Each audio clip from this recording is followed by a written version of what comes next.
Hello friends, आज हम इस वीडियो में बीपीएससी तैयारी 4.0 क्लास 6 to 10 के लिए मोस्ट इंपॉर्टेंट 20 प्रश्नों को सॉल्व करेंगे। सेट नंबर है 50। इससे पहले ऑलरेडी हमने 49 सेट करा रखा है, उसका लिंक डिस्क्रिप्शन में दिया हुआ है या फिर प्लेलिस्ट में भी जाके आप देख सकते हैं। साथ ही साथ अगर इन सभी का पीडीएफ फाइल चाहिए तो डिस्क्रिप्शन में दिए गए लिंक पर क्लिक करके व्हाट्सअप चैनल या फिर टेलीग्राम चैनल ज्वाइन करके सीधे पीडीएफ फाइल डाउनलोड कर सकते हैं, बिना किसी ताम झाम के, बिना किसी 1 रुपया खर्च किए हुए। ठीक है, और ये सेट नंबर है 50। तो जाहिर सी बात है जरूर ही कुछ स्पेशल होगा। स्पेशल ये है, ये जो क्वेश्चन तैयार किया गया है ये बिल्कुल ही बीपीएससी तैयारी 3 जो एग्ज़ाम हुआ था उस अकॉर्डिंग, उसके पैटर्न पर ही क्वेश्चन ये तैयार किया गया है। बिल्कुल मिलता जुलता क्वेश्चन आपको देखने को मिलेगा, बिल्कुल ही एग्ज़ाम वाला फील होने वाला है। तो बैठ जाइए शांति से, और चाहे हो सके तो पेंसिल और एक कॉपी लेके बैठ जाइए ताकि आप आंसर करते चलें कि आपका कितना मार्क्स बन रहा है, ताकि आप मुझे कमेंट करके बता सकें कि आपका कितना मार्क्स बन रहा है ईमानदारी से। ठीक है, आपको कोई चीट नहीं करनी है, ईमानदारी से सोचना है आपको कि इसका आंसर क्या था, और फिर मेरा आंसर सुनना है। उसके बाद आपको ये देखना है कि आपने इसका आंसर सही दिया है या गलत दिया है, और अंत में आपको बताना है कमेंट करके कि 20 में से आपको कितना मार्क्स बन रहा है। ठीक है, ईमानदारी पूर्वक। ठीक है, तो चलिए फिर शुरू करते हैं और देखते हैं आज का पहला सवाल। चलिए, आज का पहला सवाल रहेगा आपके लिए, भारत का सबसे पूर्वी देशांतर किस राज्य में स्थित है। सवाल है, भारत का सबसे पूर्वी देशांतर किस राज्य में स्थित है। तमिलनाडु, जम्मू कश्मीर, लद्दाख, एक से अधिक होगा, ये इनमें से कोई नहीं। तो याद रखना है, भारत का सबसे पूर्वी देशांतर अरुणाचल प्रदेश में स्थित है। ऑप्शन नंबर ई यहाँ पे बिल्कुल ही सही होगा। ठीक है, ध्यान रखना है, भारत का सबसे पूर्वी देशांतर अरुणाचल प्रदेश में स्थित है। ठीक है, चलिए इसको समझते हैं मैप के जरिए। ये खड़ी लाइन क्या है, ये खड़ी लाइन को कहा जाता है देशांतर रेखा। ठीक है, तो ये सबसे पूर्वी देशांतर देखेंगे तो यहाँ पे है जो कि अरुणाचल प्रदेश में स्थित है। और सबसे पूर्वी बिंदु कौन सा है, किबुथु है, ये भी ध्यान रख सकते हैं। ठीक है, ध्यान रखिएगा। वहीं बात करें भारत का सबसे उत्तरी बिंदु का अक्षांश, तो कहाँ पे स्थित है, ये लद्दाख में स्थित है, जो कि इंदिरा कॉल के नाम से जाना जाता है। वहीं बात करें सबसे दक्षिणी बिंदु का अक्षांश, जो कि ये कन्याकुमारी में स्थित है, यानी कि तमिलनाडु में स्थित है। ठीक है, इसे कैंप कैमोरिन के नाम से भी जाना जाता है। ठीक है, तो ये ध्यान रखिएगा, यहाँ से सवाल बन सकता है। ठीक है, बाकी ध्यान रखिएगा यहाँ पे कि यह पूर्व पश्चिम की विशाल अनुदैर्ध्य सीमा के कारण लगभग 29 डिग्री अक्षांश पर समाप्त होता है। माफ़ कीजिएगा, 29 डिग्री पर समाप्त होता है। कहने का मतलब ये है कि आप देखेंगे कि ये 98-97 डिग्री पर यहाँ पे खत्म हो रहा है, शुरुआत कितना हो रहा है 68 डिग्री। ये दोनों का डिफरेंस निकालेंगे तो लगभग 29-30 डिग्री आपको देखने को मिलेगा। ठीक है, तो जो ये इसका जो अनुदैर्ध्य, जो इसका जो डिस्टेंस है पूर्व से पश्चिम, ये लगभग कितना है, 29 डिग्री है। ठीक है, ये जरूर याद रखिएगा। चलिए अगला सवाल लेते हैं। अगला सवाल है, भारत का दक्षिणतम बिंदु इंदिरा पॉइंट है जो ग्रेट निकोबार द्वीप में स्थित है, ये किस अक्षांश पर स्थित है आपको बताना है। ऑप्शन है 8 डिग्री 45 मिनट उत्तरी अक्षांश, या फिर 8 डिग्री 4 मिनट उत्तरी अक्षांश, या फिर 6 डिग्री 45 मिनट उत्तरी अक्षांश, या एक से अधिक होगा, या इनमें से कोई नहीं। ठीक है, तो याद रखना है, भारत का दक्षिणतम बिंदु इंदिरा पॉइंट है जो ग्रेट निकोबार द्वीप में स्थित है, ये 6 डिग्री 45 मिनट उत्तरी अक्षांश पर स्थित है। ऑप्शन नंबर यहाँ पे सी बिल्कुल ही सही होगा। ठीक है, यहाँ पे रहा आपका इंदिरा पॉइंट। ठीक है, जो कि 6 डिग्री 45 मिनट पर स्थित है। ठीक है, जो कि ग्रेट निकोबार में स्थित है। ठीक है, साथ ही साथ ध्यान रख सकते हैं कि इंदिरा पॉइंट का पहला नाम क्या था, पिगमोलियन पॉइंट। ठीक है, भारत की मुख्य भूमि का सबसे दक्षिण बिंदु कन्याकुमारी, जो कि 8 डिग्री 4 मिनट उत्तरी अक्षांश तमिलनाडु, तथा सबसे उत्तरी बिंदु इंदिरा कॉल लद्दाख, सबसे पश्चिमी बिंदु गौर माता या गुहार मोती जो कि गुजरात में है, तथा सबसे पूर्वी बिंदु किबुतु जो कि अरुणाचल प्रदेश में स्थित है। ठीक है, चलिए अगला सवाल लेते हैं। अगला सवाल है, गुजरात की तटीय सीमा की लंबाई कितनी है, बताना है गुजरात की तटीय सीमा की लंबाई कितनी है। 1214 किलोमीटर, 3214 किलोमीटर, 4096 किलोमीटर, एक से अधिक होगा, इनमें से कोई नहीं। तो याद रखना है, गुजरात की तटीय सीमा जो कि सबसे लंबी है 1214 किलोमीटर है। ऑप्शन नंबर यहाँ पे ए बिल्कुल ही सही होगा। ठीक है, अगर पूछा जाए भारत की स्थलीय सीमा की लंबाई कितनी है, तो ये है 15,200 किलोमीटर। ठीक है, मुख्य भूमि की तटीय सीमा पूछा जाए तो 6,100 किलोमीटर। ठीक है, अगर कुल पूछा जाए द्वीपों सहित और तटीय सीमा की लंबाई तो होगा 7,516.6 किलोमीटर। ठीक है। अगर भारत का कुल सीमा पूछा जाए कि कितना है, तो होगा ये 22,716.6 किलोमीटर। ठीक है, आप ये दोनों को जोड़ देंगे, क्योंकि इसमें क्या है, द्वीपों सहित है ये, यानी द्वीपों की तटीय सीमा भी इसमें शामिल की गई हैं, जबकि ये सिर्फ तटीय सीमा है 6100 किलोमीटर। ठीक है, तो यहाँ से किसी भी तरीके से सवाल बनाया जा सकता है, ध्यान रखिएगा। चलिए अगला सवाल लेते हैं, बाकी सब पढ़ लीजिएगा। ठीक है, ये सभी आपको PDF फाइल में मिल जाएगा, टेंशन लेना ही नहीं है आप लोग को। ठीक है, PDF आपको अपडेट किया ही जाता है टेलीग्राम चैनल पर। चलिए सवाल अगला है, मालाबार तट के संबंध में निम्नलिखित में से कौन सा कथन सही है। अब आपको बताना है मालाबार तट के बारे में कि कौन सा कथन सही है। पहला ऑप्शन में है, भारत के पूर्वी तट के किनारे एक संकीर्ण मैदानी पट्टी है। ठीक है। बी कथन है, गोवा के दक्षिण में पश्चिमी तटीय पट्टी है। सी कथन है, मालाबार तट पर लैगून की प्रधानता है जिन्हें कयाल कहा जाता है। एक से अधिक सही है या फिर इनमें से कोई नहीं। ठीक है, तो चलिए बात करते हैं पहला कथन के बारे में। दे रखा है भारत के पूर्वी तट के किनारे एक संकीर्ण मैदानी पट्टी है। कथन बिल्कुल यहाँ पे गलत है। भारत के पूर्वी तट नहीं, ये पश्चिमी तट के किनारे एक संकीर्ण मैदानी पट्टी है। ठीक है, गलत कथन गलत है यहाँ पे। सेकेंड कथन कह रहा है कि गोवा के दक्षिण में पश्चिमी तटीय पट्टी है। ठीक है, तो ये कथन यहाँ पे सही है। ठीक है, ध्यान रखिएगा, मालाबार तट जो है ये गोवा के दक्षिण में पश्चिमी पट्टी है ये। ठीक है, क्यों? क्योंकि हम लोग जानते हैं कि मंगलौर से लेकर के कन्याकुमारी तक जो तटीय पट्टी है इसे मालाबार तट कहते हैं, जो कि गोवा के दक्षिण में ही पड़ता है। ठीक है, तो ये कथन सही है। और सी भी सही है कि मालाबार तट पर लैगून की प्रधानता है जिसे कयाल कहते हैं।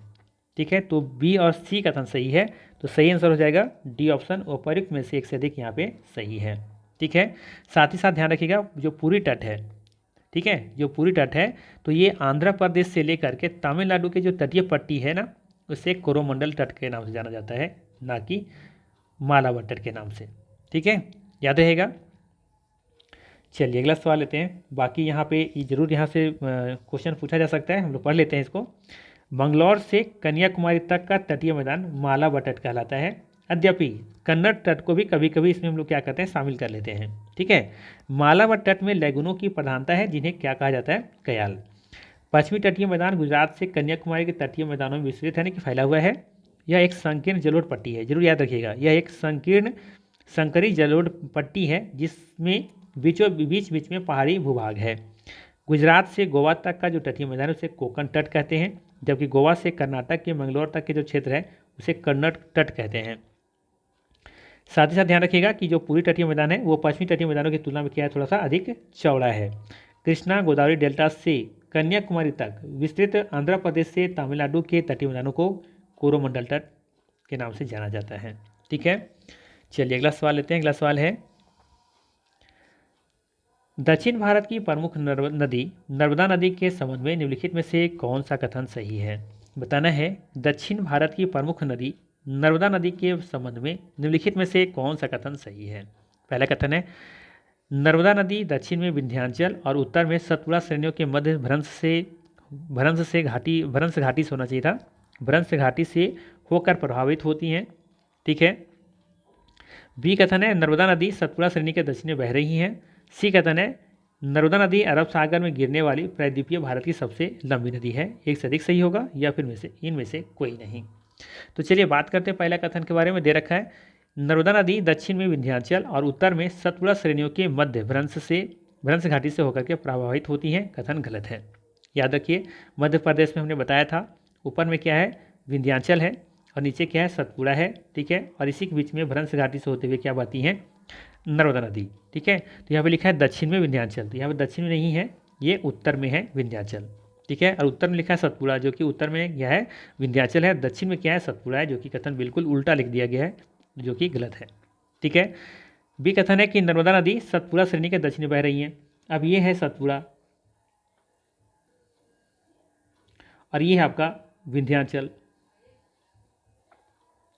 इसी के बीच से बह रही है यहाँ पे नर्मदा नदी भ्रंश घाटी में। ठीक है, तो देखिए सतपुड़ा का दक्षिण नीचे होगा, तो क्या नीचे से बह रही है नर्मदा, नहीं ना, ये दक्षिण में बह रही है, नहीं, ये उत्तर में बह रही है। सतपुड़ा श्रेणी के दक्षिण में बह रही है, अथी उत्तर में बह रही है, ना कि दक्षिण में। हाँ, विंध्याचल के दक्षिण में बह रही हैं, तो ये भी कथन गलत है। ठीक है, सी कह रहा है कि नर्मदा नदी अरब सागर में गिरने वाली प्रायद्वीपीय भारत की सबसे लंबी नदी है, ये कथन सही है। ठीक है, तो पूछा है कौन सा कथन सही है, तो सी कथन यहाँ पे सही है। ऑप्शन को, कथन को अच्छे से पढ़िए ध्यान से। क्या लिखा है? नर्मदा नदी अरब सागर में गिरने वाली, ये अरब सागर में गिरने वाली है, ठीक है, अरब सागर में गिरने वाली प्रायद्वीपीय भारत की सबसे लंबी नदी है, ना कि प्रायद्वीपीय भारत की। प्रायद्वीपीय भारत की सबसे लंबी नदी ये नहीं है, ठीक है, अरब सागर में गिरने वाली प्रायद्वीपीय भारत की सबसे लंबी नदी है।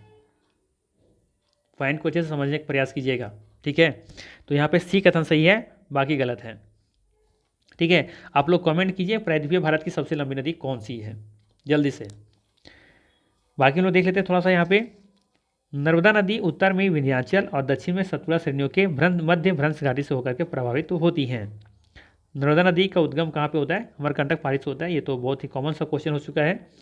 यह अरब सागर में गिरने वाली प्रायद्वीपीय भारत की सबसे लंबी नदी है। यह जबलपुर के निकट भेड़ाघाट की संगमरमर भी चट्टानों में एक भव्य कंदरा और कपिलधारा, जो कि धुआंधार जलप्रपात के नाम से भी जाना जाता है, का यहाँ पे निर्माण होता है इसी नदी पर, ठीक है। सवाल पूछा भी गया है, धुआंधार जलप्रपात किस नदी पर स्थित है। चलिए अगला सवाल लेते हैं। अगला सवाल है तापी नदी किसके समानांतर बहती है? बताना है तापी नदी किसके समानांतर बहती है। सतपुड़ा श्रेणी, विंध्याचल श्रेणी, मैकाल, एक से अधिक होगा या इनमें से कोई नहीं। बताना है कि तापी नदी किसके समानांतर बहती है।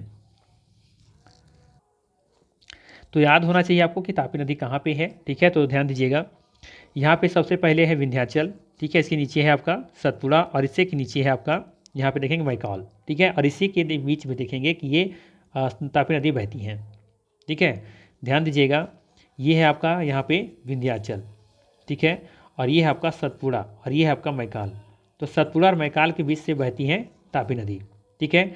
तो ध्यान दीजिएगा यहाँ पे किससे समानांतर बह रहा है यहाँ पे, ठीक है, माफ़ कीजिएगा, ये मैकाल यहाँ नहीं है, ये यहाँ पे अजंता देखने को मिलेगा, ठीक है, अजंता है ना कि मैकाल, ठीक है, थोड़ा सा करेक्शन कीजिएगा।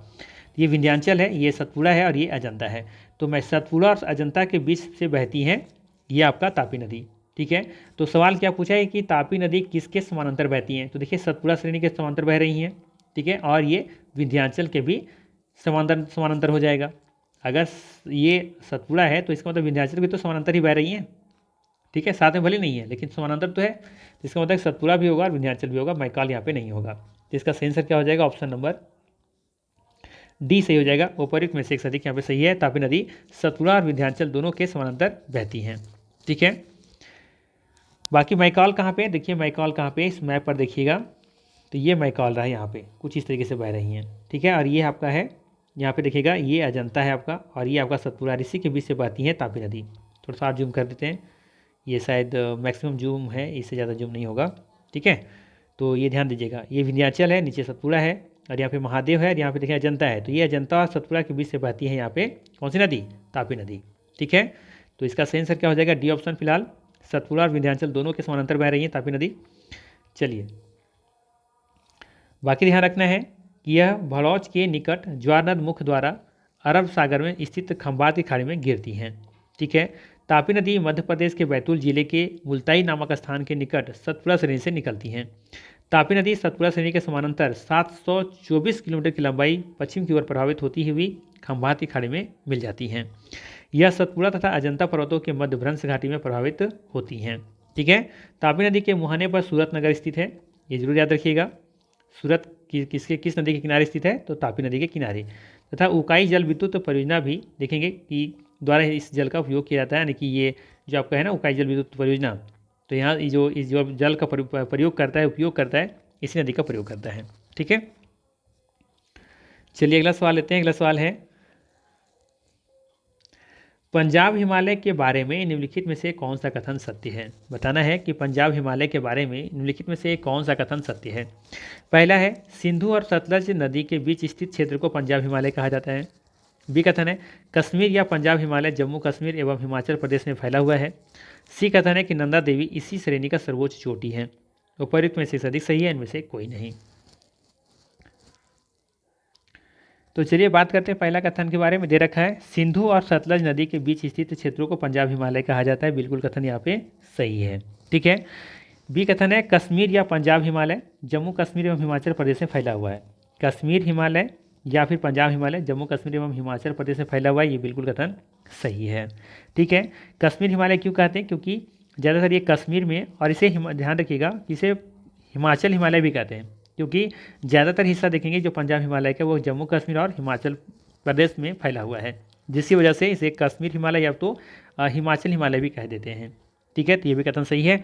और नंदा देवी श्रेणी का सर्वोच्च चोटी, ये कथन गलत है। ठीक है, ध्यान रखिएगा। तो यहाँ पे सही आंसर क्या हो जाएगा फिलहाल? ऑप्शन नंबर डी, उपर्युक्त में से एक से अधिक यहाँ पे सही है। इस मैप के जरिए थोड़ा समझने का प्रयास कीजिएगा। आप देखेंगे यहाँ पे इंडस जो कि सिंधु नदी है और ये सतलज नदी है, इसके बीच के भाग को क्या कहा जाता है? पंजाब हिमालय। और ये सतलज नदी, और इधर देखेंगे ये सतलज के बाद देखेंगे यहाँ पे काली नदी, ये काली नदी, इसके बीच को क्या कहा जाता है? कुमायूं हिमालय। और ये काली नदी है और ये तीस्ता नदी, इसके बीच को क्या कहा जाता है? नेपाल हिमालय। और तीस्ता और इधर एक दिहांग है, इसी के बीच का असम हिमालय कहा जाता है। ठीक है, यहाँ पे देखेंगे तो दिहांग है, ठीक है, तीस्ता और दिहांग, तो इसी बीच की नदियों को क्या कहा जाता है? असम हिमालय। ठीक है, चलिए बाकी ध्यान रखिएगा यहाँ पे कि सिंधु और सतलज नदी के बीच स्थित क्षेत्र को पंजाब हिमालय कहा जाता है। साथ ही साथ कश्मीर या पंजाब हिमालय सिंधु और सतलज नदी के मध्य 560 किलोमीटर लंबाई में जम्मू कश्मीर एवं हिमाचल प्रदेश में ये फैला हुआ है। जास्कर, लद्दाख, काराकोरम, पीरपंजाल एवं धौलाधर श्रेणियाँ इसी के भाग हैं। ठीक है, चलिए अगला सवाल लेते हैं। अगला सवाल है, माजुली द्वीप को द्वीपीय जिला कब घोषित किया गया था? बताना है आपको कि माजुली द्वीप को द्वीपीय जिला कब घोषित किया गया था? 2016 में, 2024 में, या 1996 में, या फिर एक से अधिक होगा, या इनमें से कोई नहीं। तो ध्यान रखिएगा, माजुली द्वीप को द्वीपीय जिला 2016 में घोषित किया गया था। ये ऑप्शन बिल्कुल यहाँ पे सही होगा। ठीक है, ध्यान रखिएगा। बाकी ध्यान रखिएगा यहाँ पे कि माजुली द्वीप ब्रह्मपुत्र नदी का सबसे बड़ा निवासित नदी द्वीप भी है। यह द्वीप संकटग्रस्त स्थिति में है तथा इसे संरक्षित करने एवं विश्व विरासत सूची में शामिल करने के प्रयास किए जा रहे हैं। वर्ष 2016 में इसे भारत की द्वीपीय जिला घोषित किया गया था। माजुली द्वीप विश्व का सबसे बड़ा नदी द्वीप है, ये भी याद रखना है। वैसे आप लोग जरूर जानते होंगे, मुझे ऐसा विश्वास है। अगला सवाल है, चिल्का झील किस मछली के उत्पादन के लिए प्रसिद्ध है? बताना है, चिल्का झील किस मछली के उत्पादन के लिए प्रसिद्ध है? मांगुर, झींगा, बिग्रेड, एक से अधिक होगा, इनमें से कोई नहीं। तो याद रखना है, चिल्का झील झींगा मछली के उत्पादन के लिए प्रसिद्ध है। बी ऑप्शन यहाँ पे बिल्कुल ही सही होगा। ठीक है, बाकी ध्यान रखिएगा यहाँ पे कि चिल्का झील भारत की सबसे बड़ी खारे पानी की झील है। यह उड़ीसा राज्य में स्थित है और यह भारत की सबसे खारे पानी की बृहत्तम लैगून झील भी है। और यहाँ पे झींगा मछली उत्पादन के लिए ये प्रसिद्ध स्थल है, याद रखना है। चलिए लेते हैं अगला सवाल। अगला सवाल है सुंदरवन। ठीक है, सुंदरवन के बारे में कौन सा कथन सत्य है? पहला है कि वर्ष 1986 में स्थापित सुंदरवन राष्ट्रीय उद्यान बाघ अभयारण्य के भीतर एक मुख्य क्षेत्र है। बी कथन है, गंगा ब्रह्मपुत्र नदियों के द्वारा बनाया गया यह विश्व का सबसे बड़ा डेल्टा है। सी कथन है, सुंदरवन राष्ट्रीय उद्यान मगरमच्छ, royal Bengal tiger, water monitor छिपकली और गंगा डॉल्फिन के लिए प्रसिद्ध है। एक से अधिक कथन सही है, यहाँ पर इनमें से कोई नहीं। तो चलिए फिर बात करते हैं। पहला कथन के बारे में दे रखा है कि वर्ष 1986 में स्थापित सुंदरवन राष्ट्रीय उद्यान बाघ अभयारण्य के भीतर एक मुख्य क्षेत्र है। बिल्कुल कथन यहाँ पे गलत दिख रहा है, सब कुछ सही है बट यहाँ पे गलत क्या है? 1986। ठीक है, ये 1984 में स्थापित सुंदरवन राष्ट्रीय उद्यान बाघ अभयारण्य क्षेत्र के भीतर एक क्षेत्र प्रमुख क्षेत्र है। ठीक है, 1986 में नहीं, 1984 में इसे स्थापित किया गया था। ठीक है, बी कथन बिल्कुल सही दिख रहा है कि ये गंगा ब्रह्मपुत्र नदियों के द्वारा बनाया गया ये विश्व का सबसे बड़ा डेल्टा है। ठीक है, ये सही है, यहाँ पे ध्यान रखिएगा। और साथ ही साथ इसमें मेघना नदी का भी हाथ है, रहता है इसमें। ठीक है, मतलब कह सकते सहयोग है, गंगा ब्रह्मपुत्र और मेघना इन नदियों के मिलने से डेल्टा जो बनता है वो विश्व का सबसे बड़ा डेल्टा बनाता है। ठीक है, और सी कथन है, सुंदरवन राष्ट्रीय उद्यान मगरमच्छ, royal Bengal tiger, water monitor छिपकली और गंगा डॉल्फिन के लिए प्रसिद्ध है। ये कथन यहाँ पे सही है। तो पूछा है कौन सा सत्य है, तो सही आंसर हो जाएगा डी ऑप्शन, उपर्युक्त में से एक से अधिक यहाँ पे सही है। ठीक है, बाकी इसको देख लीजिएगा। अगला सवाल है, निम्नलिखित में से किस नदी के किनारे भारत का दूसरा सबसे बड़ा जलप्रपात शिव समुद्रम स्थित है? बताना है, निम्नलिखित में से किस नदी के किनारे भारत का दूसरा सबसे बड़ा जलप्रपात शिव समुद्रम स्थित है? कावेरी नदी, कृष्णा नदी, महानदी, एक से अधिक होगा, इनमें से कोई नहीं। तो याद रखना है, कावेरी नदी के किनारे भारत का दूसरा सबसे बड़ा जलप्रपात शिव समुद्रम स्थित है। ठीक है, और ये भी याद रखिएगा, कावेरी नदी पर ही होगेनकल जलप्रपात अवस्थित है। ठीक है, साथ ही साथ ध्यान रखिएगा, कावेरी नदी कर्नाटक के कोडागु जिले में मैसूर पठार के दक्षिणी भाग में ब्रह्मगिरी पहाड़ियों से ये निकलती हैं, कावेरी नदी। ठीक है। साथ ही साथ ध्यान रखिएगा, इसे भारत की पवित्र नदियों में से एक माना जाता है। इसे दक्षिण भारत की गंगा का उपमा भी दी जाती हैं या प्रदान की गई हैं। ठीक है। और ये भी याद रख सकते हैं कि इसके अफवाह क्षेत्र को दक्षिण भारत का चावल का कटोरा भी कहा जाता है। ठीक है। तो याद रखने को बहुत कुछ है, आप कितना याद रख पाते हैं ये आप पर डिपेंड करता है। फिलहाल यहाँ पे सही आंसर है ऑप्शन नंबर ए। ठीक है। चलिए अगला सवाल लेते हैं। अगला सवाल है, निम्नलिखित में से कौन सा कथन मासिन राम और चेरापूंजी के बारे में सही है। अब बताना है यहाँ पे कि कौन सा कथन मासिन राम और चेरापूंजी के बारे में सही है। पहला है, चेरापूंजी और मासिन राम मेघालय में पूर्वी खासी पहाड़ियों के पूर्वी ढलानों पर स्थित है। बी कथन है कि चेरापूंजी और मासिन राम में वर्षा मानसूनी पवनों द्वारा पर्वतीय स्थिति के कारण होती हैं। सी कथन है कि मासिन राम में एक वर्ष में 11,871 मिलीमीटर से भी अधिक वर्षा होती है। एक से अधिक कथन सही है या फिर इनमें से कोई नहीं। चलिए बताइए इसका आंसर क्या होगा, अगर पता है तो कमेंट जरूर कीजिएगा। तो चलिए बात करते हैं पहला ऑप्शन के बारे में। दे रखा है कि चेरापूंजी और मासिन राम मेघालय में पूर्वी खासी पहाड़ियों के पूर्वी ढलानों पर स्थित है। कथन यहाँ पे गलत है। ठीक है। बहुत ही बारीकी से आप लोगों को पढ़ना होगा, समझना होगा चीज़ों को। ठीक है। सिर्फ रट्टा मार वीडियो पढ़ रहे हैं तो दिक्कत है। ठीक है। और अगर जैसे तैसे भी पढ़ रहे हैं तो भी दिक्कत है। ठीक है।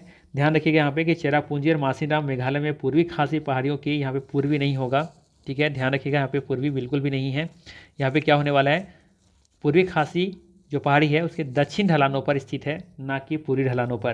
तो यहाँ पे गलत हो जाएगा ये कथन। ठीक है।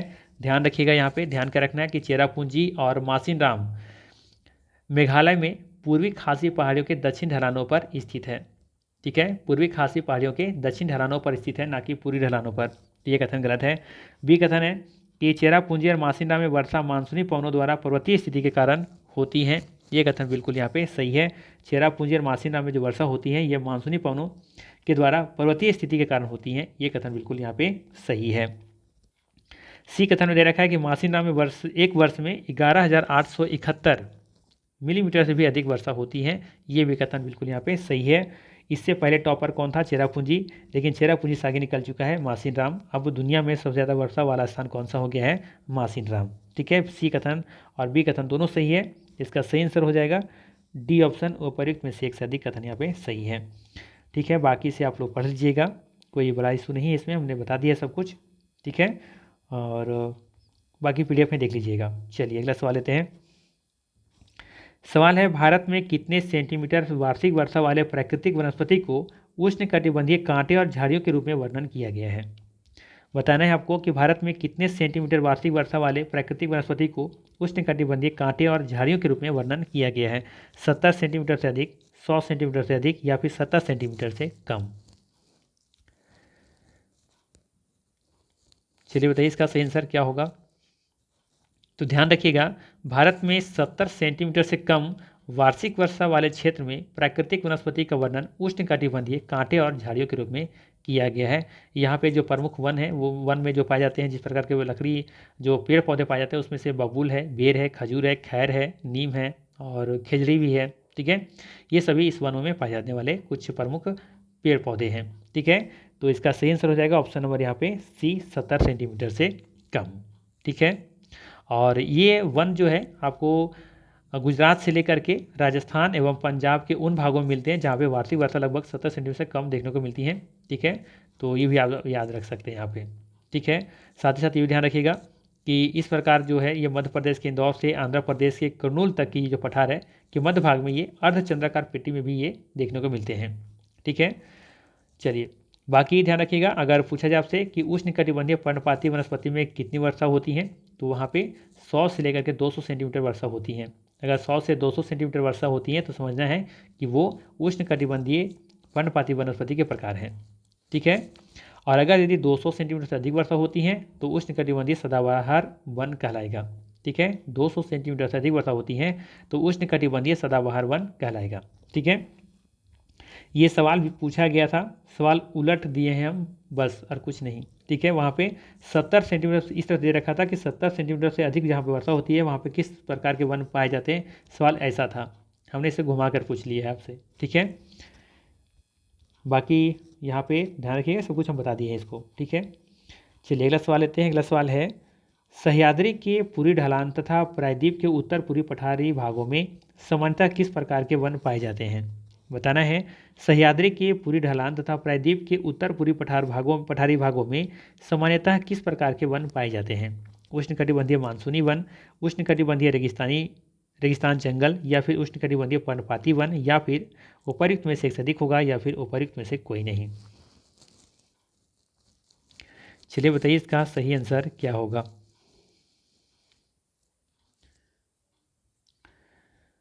तो ध्यान रखिएगा, सह्याद्री के पूर्वी ढलान तथा प्रायद्वीप के उत्तर पूर्वी पठारी भागों में देखेंगे कि वहाँ पे 100 से लेकर के 200 सेंटीमीटर तक यहाँ पे वर्षा होती है।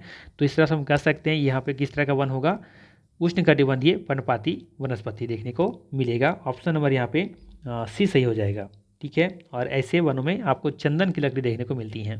ठीक है, यहाँ पे और भी है जैसे कि सागवन, सखुआ, शीशम, आम, महुआ, साल, खैर, त्रिफला, चंदन वगैरह देखने को मिलेंगे। ठीक है, और उष्णकटिबंधीय पर्णपाती वन हम देखेंगे कि जो पेड़ पौधे तो साल भर में एक बार अपने सारे पत्ते गिरा देते हैं, है ना। ठीक है, चलिए अगला सवाल लेते हैं। अगला सवाल है, निम्नलिखित में से कौन सी विशेषता भारत में उष्णकटिबंधीय सदाबहार वनों से संबंधित है? बताना है आपको कि कौन सी विशेषता भारत में उष्णकटिबंधीय सदाबहार वनों से संबंधित है।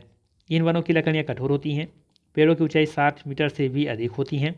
सी कथन है, यहाँ पर जाने वाले प्रमुख वृक्ष यहाँ पर हो जाता यहाँ पर पाए जाने वाले प्रमुख वृक्ष महोगनी, अवनुस और बांस है। उपर्युक्त में से अधिक होगा या इनमें से कोई नहीं। तो चलिए बात करते हैं, पहला कथन के बारे में दे रखा है कि इन वनों की लकड़ियाँ कठोर होती हैं, बिल्कुल ही सही है। ठीक है, ध्यान रखिएगा, सदाबहार वनों में जो पाई जाती हैं लकड़ियाँ वो क्या होती हैं, कठोर होती हैं। ठीक है, इस तरह की लकड़ियाँ आपको विश्वतीय वनों में भी देखने को मिलते हैं। ठीक है, बी कथन है कि पेड़ों की ऊंचाई 60 मीटर से अधिक होती है, बिल्कुल कथन सही है। और यहाँ पे पाए जाने वाले प्रमुख जो वृक्ष हैं वो महोगनी होना चाहिए था।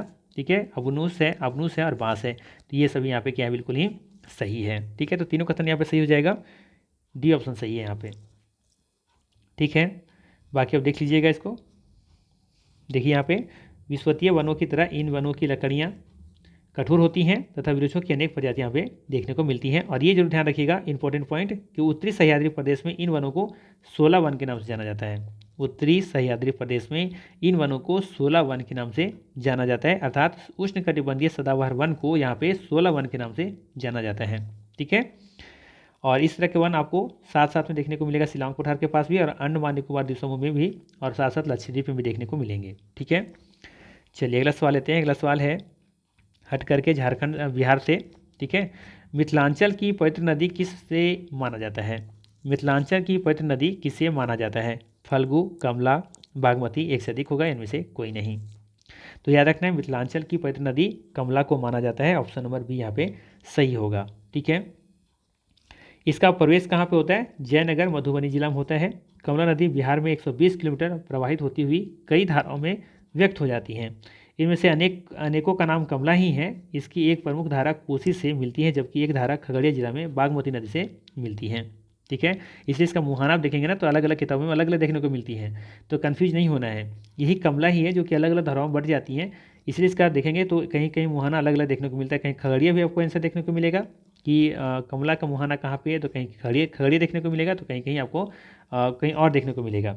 जैसे यहाँ पे जो कि धारा खगड़िया जिले में बागमती नदी से मिलती है, और एक और यहाँ पे तो दिया हुआ नहीं है। ठीक है, वो उसका शायद कुछ हम थोड़ा सा भूल रहे हैं। ठीक है, तो ये ध्यान रखिएगा। चलिए अगला सवाल लेते हैं। अगला सवाल है, निम्नलिखित में से कौन सी नदी एक मौसमी नदी है? बताना है, निम्नलिखित में से कौन सी नदी एक मौसमी नदी है? गंडक, कमला, पुनपुन, एक से अधिक होगा, इनमें से कोई नहीं। तो सही आंसर हो जाएगा यहाँ पे पुनपुन नदी। ठीक है, ध्यान रखिएगा, पुनपुन नदी एक मौसमी नदी है, जबकि गंडक और कमला ये 12 कह सकते हैं, सालों भर में पानी बहती रहती है। क्योंकि एक देश से देखेंगे तो ये नदियाँ जो हैं ये उत्तरी बिहार की नदियाँ हैं। ठीक है, उत्तरी बिहार की नदियाँ, साथ साथ देखेंगे जो भी उत्तरी बिहार की नदियाँ हैं वो सभी एक तो वर्षा से भी इसे पानी प्राप्त हो जाता है, साथ ही साथ ये ग्लेशियर से भी पानी प्राप्त हो जाता है, हिमालय से जो निकलती हैं, है ना, तो वहाँ से पानी प्राप्त हो जाता है। तो इसमें सालों भर पानी देखने को मिलती है, जबकि पुनपुन में ये मौसमी नदी कहला सकती हैं। तो सी ऑप्शन यहाँ पे सही है। ठीक है, ध्यान रखिएगा, ये आपका जो है ठीक है, ये गंगा है और गंगा की उत्तरी नदियाँ जितनी भी हैं सभी ये देखेंगे कि 12 नदियाँ हैं, साल भर में पानी देखने को मिलेगी। जबकि इधर से जो देख रहे हैं तो ये लगभग आप देखेंगे कि ये मानसून पर ही ये निर्भर होती हैं। ठीक है, चलिए अगला सवाल लेते हैं। हरिहर क्षेत्र मेला किस नदी के तट पर लगता है? बताना है आपको कि हरिहर क्षेत्र मेला किस नदी के तट पर लगता है। गंडक, कमला, पुनपुन, एक से अधिक होगा या इनमें से कोई नहीं। सही आंसर हो जाएगा ये ऑप्शन गंडक। ठीक है, गंडक नदी पर देखेंगे कि हरिहर क्षेत्र मेला लगता है और इसे ही सोनपुर मेला के नाम से जाना जाता है। ठीक है, ध्यान से देखिएगा यहाँ पे, सोनपुर मेला बिहार के सोनपुर में हर साल कार्तिक पूर्णिमा में लगता है। यह एशिया का सबसे बड़ा पशु मेला है। इस मेले को हरिहर क्षेत्र मेला के नाम से भी जाना जाता है। बिहार की राजधानी पटना से लगभग 25 किलोमीटर तथा वैशाली जिले के मुख्यालय हाजीपुर से ये 3 किलोमीटर दूर सोनपुर में गंडक के तट पर यह पशु मेला लगता है। ठीक है, चलिए अगला सवाल लेते हैं। अगला सवाल है निम्नलिखित में से कौन सा यूनेस्को की अमूर्त सांस्कृतिक विरासत नहीं है? बताना है निम्नलिखित में से कौन सा यूनेस्को की अमूर्त सांस्कृतिक विरासत नहीं है। नवरोज, रानी की वाव, रामायण, एक से अधिक होगा, इनमें से कोई नहीं। तो इसका सही आंसर हो जाएगा ऑप्शन नंबर बी, रानी की वाव। रानी की वाव देखेंगे ये एक मूर्त विरासत है। यहाँ तो तीनों देखेंगे कि यूनेस्को के विरासत सांस्कृतिक विरासत में शामिल है, लेकिन नवरोज और रामायण जो है ये अमूर्त सांस्कृतिक विरासत है, जबकि रानी की वाव एक मूर्त सांस्कृतिक विरासत है। ठीक है, तो इसका सही आंसर हो जाएगा बी ऑप्शन। और ये रहा आपका अंतिम सवाल आज का। सवाल है निम्नलिखित में से कौन सा बांध महानदी पर स्थित है? बताना है निम्नलिखित में से कौन सा बांध महानदी पर स्थित है। गुमरा पदर बांध, दुधावा बांध, हीराकुंड बांध, एक से अधिक होगा, इनमें से कोई नहीं। तो ध्यान रखिएगा तीनों बांध महानदी पर देखने को मिलेगा। ठीक है, जिसका सही आंसर हो जाएगा ऑप्शन नंबर डी, उपयुक्त में से एक से अधिक यहाँ पे सही है। ठीक है, तो ये था मोस्ट इंपॉर्टेंट 20 MCQ। अगर वीडियो अच्छा लगा हो तो लाइक ज़रूर कीजिएगा, चैनल पर नए हैं तो सब्सक्राइब जरूर कीजिएगा और कमेंट जरूर कीजिएगा कि आपका 20 में से कितना मार्क्स आया है। ठीक है, और साथ ही साथ टेलीग्राम चैनल जरूर ज्वाइन कर लीजिएगा, वहाँ पे आपको PDF फाइल इसका मिल जाएगा। ठीक है, वो भी फ्री ऑफ कॉस्ट, उसे कोई पैसा लगाने की ज़रूरत नहीं है। ठीक है, तो चलिए फिर मिलते हैं फिर इसी तरह के नेक्स्ट वीडियो में। Thanks for watching.